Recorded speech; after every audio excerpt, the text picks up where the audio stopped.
Welcome to Inside the Studio with Greg Wurth. And in this episode, I'm going to demonstrate the new NEUTRON plugin by iZotope. This is a really versatile plugin. It's actually really deep. It's got a lot of processing and different features and whatnot. And for right now, I'm just going to focus on one thing that to me was pretty eye-opening was the masking feature. So essentially what NEUTRON is it's a channel strip. It's got, an equalizer, compressors, exciters, transient shapers, and you can change the order of the chain of all these. The thing that was really exciting for a lot of people, I think, is that this plugin is very intelligent. It's got a lot of preset-based things, and it can actually analyze the material. So say if you want to put it on a kick drum or a drum bus, for example, and then you want to use this track assistant, you can come in here and you do subtle, medium, aggressive, and then clarity, warm and open, up front and mid range. So you can really fine tune how you want the preset to be, and you go ahead and hit it and it'll analyze it, and it'll actually be able to tell if it's a percussive instrument or a vocal or a guitar.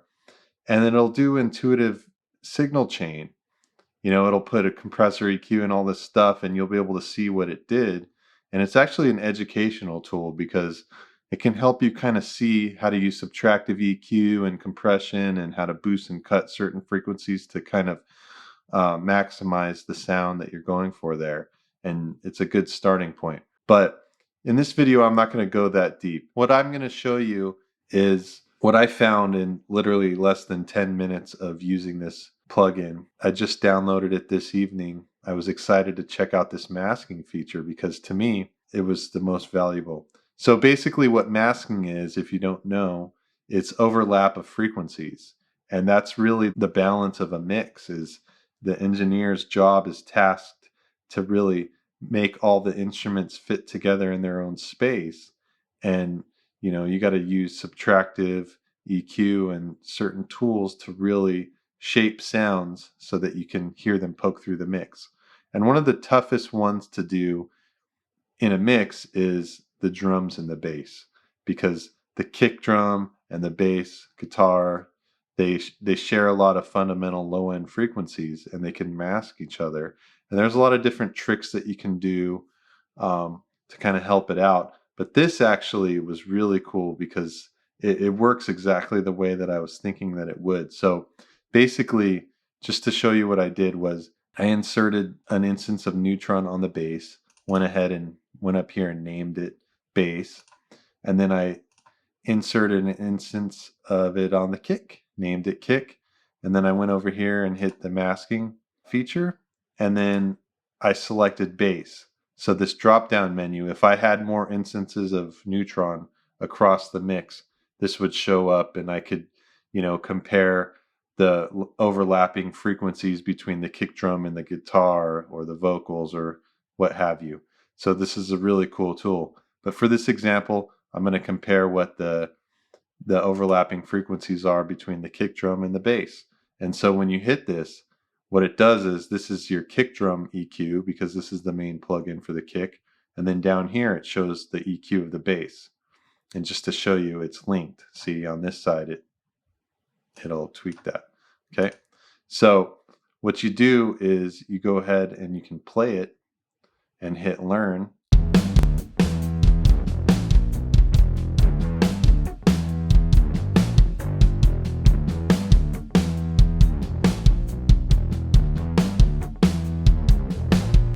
So you can see the buildup of frequencies right here.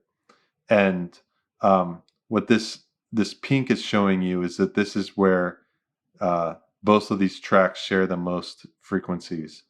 And it's about 50 hertz or so.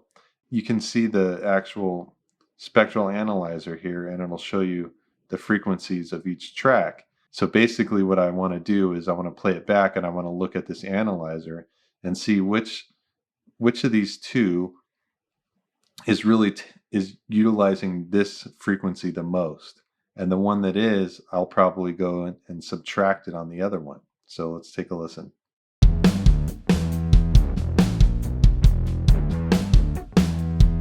So as you can see, the kick drum had a lot more low end naturally in it. The bass guitar sat a little higher. So what I would do, my first instinct would be to add this high pass filter here and drag it over to 49, about 50 hertz. And let's see what that does there. Another thing that I would recommend, because take a look at it again, when you see this analyzer, the fundamental frequency sat a little above this 50 hertz mark on the bass. So since I'm cutting that much, I wanted to do a little boost there just to kind of make it still sound fat and not lose too much low end. But take a look at this again, this area.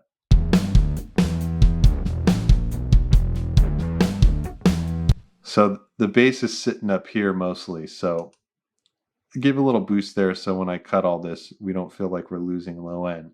So what I'm going to do is I'm going to bypass this, and you're going to take a listen, and I'm going to unbypass it, and we'll see how that sounds.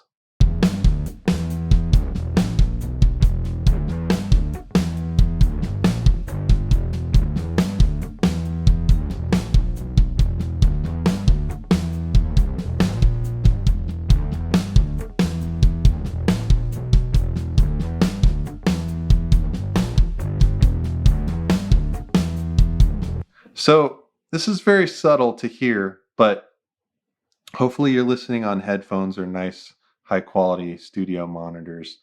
What I'm hearing when I bypass this EQ is that the kick drum doesn't sound as fat and big. So what's happening is the bass guitar is really just masking those frequencies, so the attack is not really sounding as big and fat as it should.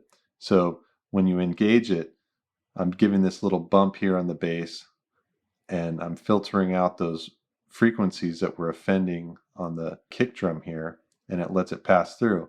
And what I could do actually is roll this up a little higher. Let's move it to 60, and let's see if that helps out even more. Let's take a listen.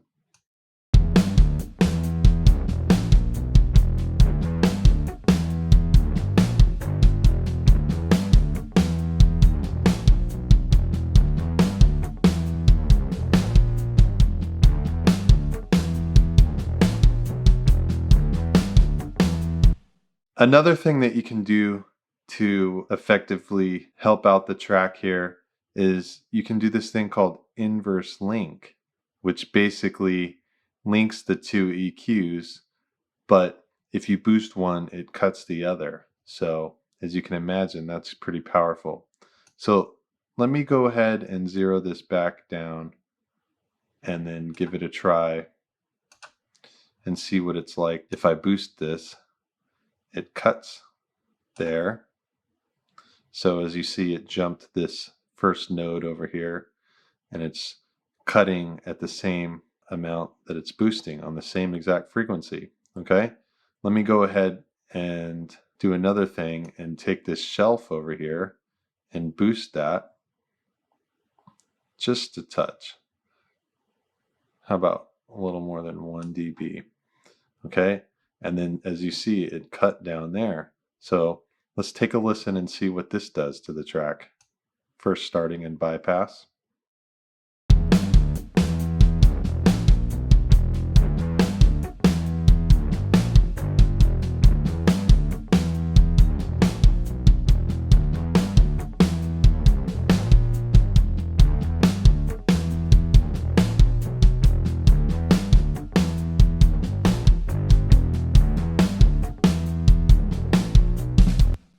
It's a very valuable tool, so I definitely suggest checking this out. I'm going to personally look into this plugin further and see what other valuable tools that it has, and I'll do more videos. So thanks for watching Inside the Studio with Greg Wurth, and I'll check you out next time.